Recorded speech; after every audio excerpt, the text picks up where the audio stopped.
Halo, assalamualaikum sahabat KC.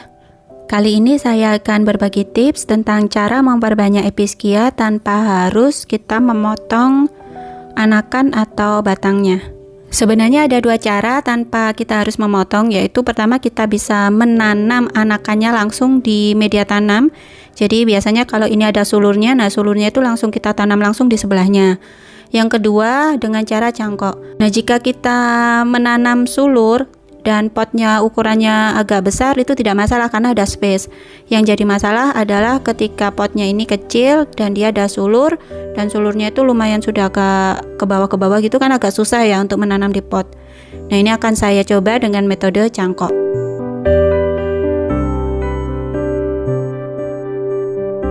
Bahan yang harus kita siapkan pertama adalah media cangkok. Di sini saya memakai media cangkok berupa lumut. Kemudian saya memakai plastik wrap nanti untuk nge-wrap ini cangkoknya nanti, sama gunting ya.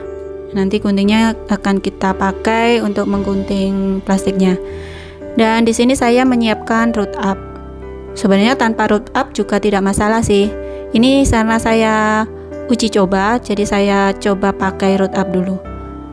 Langsung kita coba kasih root up ini di batangnya, batang yang akan kita cangkok. Nah ini kalian juga bisa mencangkok di batang atau di anakan ya. Yang saya uji coba pertama ini adalah yang di batangnya. Nanti ketika ini sudah berhasil, saya akan mencoba cangkok di sulurnya nanti. Kita oles-oleskan dulu di bagian batang-batang.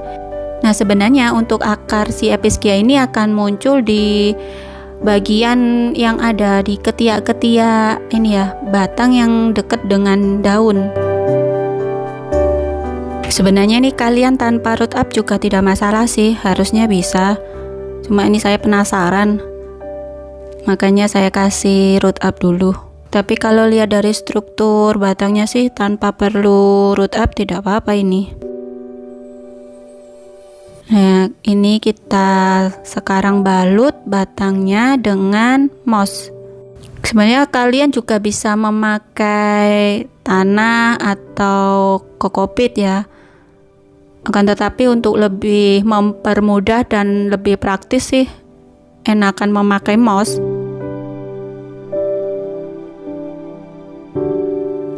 Ini adalah moss kering, dry moss. Kalian juga bisa nanti memakai moss lumut yang hijau, itu juga tidak apa-apa. Nah setelah kita lilitkan mossnya ke bagian yang akan kita cangkok, kemudian kita tutup dengan plastik wrap. Untuk moss ini tadi sudah saya basahi sebelumnya ya.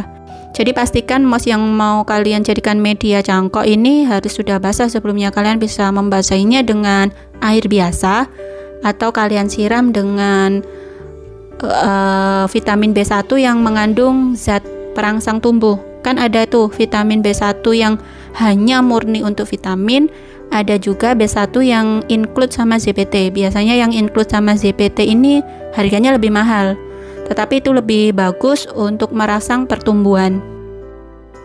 Kalau saya sih lebih suka memakai B1 yang mengandung ZPT.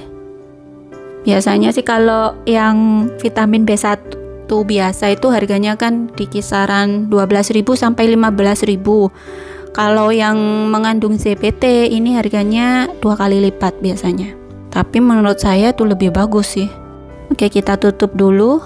Di sini nanti saya nutupnya nggak begitu kencang ya, karena saya hanya untuk uji coba beberapa hari sih. Mungkin ini nanti kita lihat 2 hari. Habis itu kalau ini berhasil dan terbukti, saya akan praktekkan langsung ke tanaman Episkia yang satunya.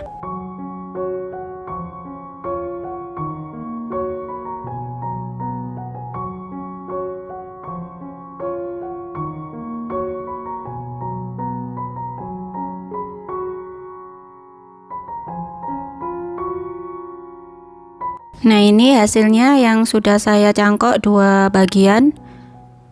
Ini sengaja tidak saya tutup rapat ya pinggir-pinggirnya, karena emang saya hanya akan memastikan dan saya hanya akan membiarkannya ini selama 2 hari. Jadi nanti setelah 2 hari akan saya coba buka sudah ada muncul akar atau belum setelah di model cangkok seperti ini. Oke, ini sudah hari kedua. Sekarang kita akan coba buka yang hasil cangkokan 2 hari yang lalu. Apakah akarnya ini sudah bisa muncul di tiap bagian yang sudah kita kasih lumut. Sebentar ya, saya buka dulu. Oh ya, sambil membuka saya akan sharing tentang cara merawat Epischia. Sebenarnya untuk jenis-jenis Epischia yang seperti ini, yang kayak lokalan, kemudian ini kan kebetulan strawberry patch ya ini. Ini sangat mudah dan tidak tricky dan tidak rewel. Karena kita bisa memakai media apapun untuk jenis-jenis Epischia ini dan dia juga bisa tahan cuaca panas ataupun dingin. Beda halnya jika kita merawat Epischia yang jenis import, yang daun-daun model blue drew itu lebih tricky daripada yang jenis-jenis seperti ini. Poin pentingnya dalam merawat si Epischia ini yang pertama adalah kita kenali dulu ini jenisnya, jenis yang tricky atau enggak. Kemudian bisa kita tentukan media tanamnya.